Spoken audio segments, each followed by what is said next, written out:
বাংলাদেশের প্রাক্তন প্রধানমন্ত্রী শেখ হাসিনা আবার ডিসিশন নিয়েছেন তিনি আবার বাংলাদেশে ফেরত যাবেন। আজকের আমাদের ভিডিওতে আমরা আলোচনা করব শেখ হাসিনা যদি বাংলাদেশে ফেরত যায় তারপরে বাংলাদেশের রাজনীতিতে কি কি পরিবর্তন আসার সম্ভাবনা আছে। আপনারা দেখছেন ডেলি টিউন। চ্যানেলটা যদি ভালো লাগে তাহলে সাবস্ক্রাইব করে দেবেন আর নোটিফিকেশন বাটনটা অন করে দেবেন। শেখ হাসিনা যদি বাংলাদেশে ফেরত যায় তখন কি কি চেঞ্জেস আসছে বাংলাদেশের রাজনীতি। ফার্স্ট যে সিচুয়েশনটা ক্রিয়েট হবে সেটা হচ্ছে জামাতে ইসলাম, যেটা বাংলাদেশের এখন বিরোধী দল, সেই বিরোধী দল কিন্তু একটা ব্যাপক আন্দোলন গড়ে তুলবে মানুষের মধ্যে। এই জামাতে ইসলামী কিন্তু হচ্ছে মেন উদ্যোক্তা, যারা কিন্তু বাংলাদেশে আওয়ামী লীগ মানে শেখ হাসিনার দলকে সরকার থেকে ফেলে দেওয়ার পেছনে মূল ভূমিকা গ্রহণ করেছিল। এটা একটা ইসলামিক দল। এদের যদি ইতিহাস দেখেন তাহলে কখনো কখনো বহু ইন্টারন্যাশনাল নিউজ পেপার বা ইন্টারন্যাশনাল মিডিয়ায় প্রকাশ হয়েছে যে এই রাজনৈতিক দলটা কিন্তু বিভিন্ন সময় সন্ত্রাসবাদী কার্যকলাপের সঙ্গে যুক্ত ছিল এবং তারাই বিদেশি মদতে বাংলাদেশে 2024 সালে একটা গণ আন্দোলন তৈরি করেছিল, যে আন্দোলনের ফলে শেখ হাসিনা কিন্তু বাংলাদেশ ছাড়তে বাধ্য হয়েছিলেন বলা যেতে পারে। তো এই বিরোধী দল কিন্তু একটা ব্যাপক প্রচার চালাবে, ব্যাপক আন্দোলন তৈরি করার চেষ্টা করবে। আর এখন যে বাংলাদেশের যে রাজনৈতিক দল বাংলাদেশ শাসন করছে বিএনপি, তারা কিন্তু এটাকে প্রোটেস্ট করার চেষ্টা করবে। এই ধরনের আন্দোলন যাতে না বাংলাদেশে তৈরি হয় তারা কিন্তু সেটার ব্যবস্থা নেবে।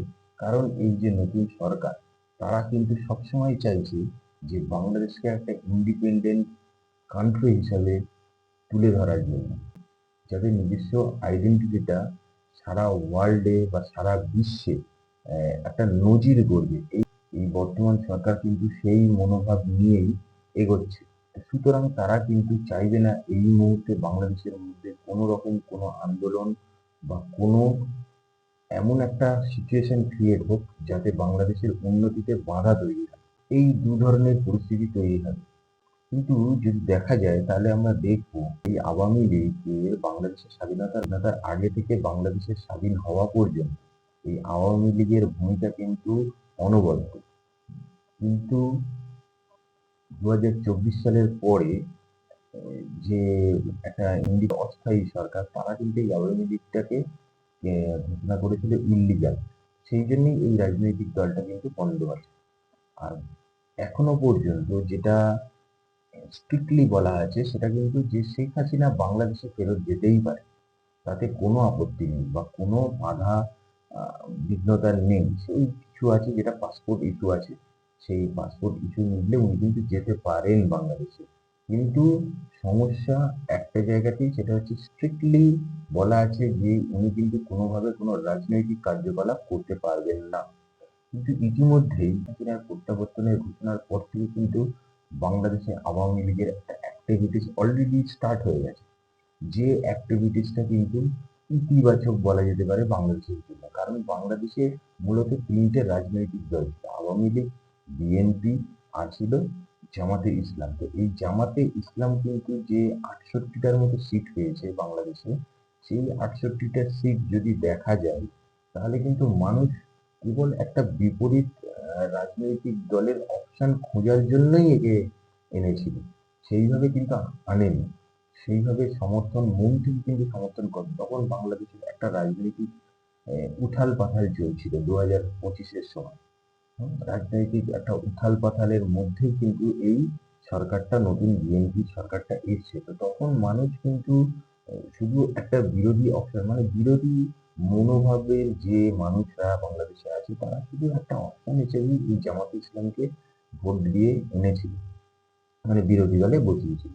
আর একটা জিনিস সেটা হচ্ছে কি, জামাতে ইসলাম যেহেতু বিভিন্ন সন্ত্রাসবাদী কার্যকলাপ বা এই ধরনের অ্যাক্টিভিটিস এর সাথে যুক্ত আছে বলে আগে থেকে অনেক নিউজ পেপার বা মিডিয়ায় একটা প্রচার চলেছে। সেটা কিন্তু আজ থেকে না, সেটা প্রায় ওই 1971-এর সময় থেকেই দেখা গেছে যে এরা কিন্তু বাংলাদেশ বিরোধী অনেক কাজ করেছে বা সমাজ বিরোধী অনেক কার্যকলাপের সঙ্গে যুক্ত আছে এদের নেতা নেত্রীরা। তো সেই হিসাবেও দেখুন প্রত্যেক দেশেই একটা তার প্রতিবেশী যে দেশ তার প্রতি একটা হিংসা তৈরি হচ্ছে। এরাও এই হিংসাটাকেই কাজে লাগিয়েছিল। যেসব মানুষরা ভারতের প্রতি প্রতিহিংসামূলক মনোভাব নিয়েছিল, এরা তাদেরকে উজ্জীবিত করেছিল, করে তারা কিছু সিট দখল করছিল। সেই জন্যই কিন্তু বাংলাদেশের এই লাস্ট ইলেকশনে আমরা দেখেছিলাম যে প্রায় 68টা সিটের মধ্যে থেকে 17টা সিট জিতেছিল, যে সিটগুলো কিন্তু ভারতের বর্ডার এলাকার সাথে লাগোয়া। তো এর থেকেই মনে হয় যে এই দলটা কিন্তু বাংলাদেশের বর্ডার এলাকায় প্রচন্ড পরিমাণে অ্যাক্টিভ, এবং বর্ডার এলাকায় সবসময় যে দল অ্যাক্টিভ থাকে তারা কিন্তু এই ধরনের ইসলামিক দল যদি অ্যাক্টিভ থাকে তারা কিন্তু কোনো ইতিবাচক কাজের জন্য নয়, তারা কেবল নিজেদের স্বার্থের জন্যই আহ, এবং বিভিন্ন ইল্লিগাল কাজ করার জন্য কিন্তু এসব জায়গায় অ্যাক্টিভ হয়।